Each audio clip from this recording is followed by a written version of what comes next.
There was no one else to do them, and we certainly could not just leave him sitting at home. He would have I don't know what he would have done. He would have I mean, I literally don't know what he would have done. He couldn't drive, he couldn't grocery shop. He probably would have picked up the phone and just started calling me and being like, "Data? Data, help me." Uh, he can't call anymore. He can't use a phone, but back then he could. I'm not sure. I don't know if you guys remember this.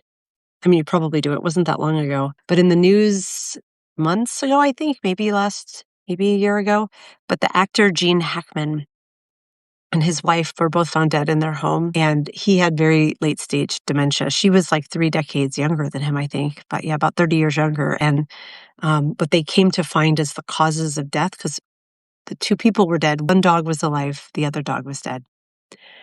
And so it was this mystery to solve because it seemed like it could have been a gas leak or something, except one of the dogs was alive. And what they pieced together from the autopsy is that she had, I forget what it's called, but an illness that's rat-borne, spread by rats. And so what they think happened is that it killed her and she died.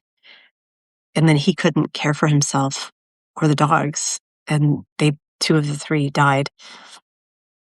And that story really haunts me, that like memory care centers aren't great, but none of us want to think about like, oh, I really want to end my life living in a little room in an institutional setting that doesn't smell great and these things. But I'm sure that his wife thought she was doing right by him by caregiving for him, but she was so vulnerable. Our culture is so vulnerable. Even someone who I have to think had immense means. I mean, Gene Hackman was a really big actor, didn't seem to have a support network, and either didn't have the means, or by the time she realized how bad off she was, it was just too late. But I think that's what my dad's reality would have been if he'd been at home. Like, he couldn't care for himself. So we have to be grateful, even as these places are very expensive and not ideal, that there was a place for him to go.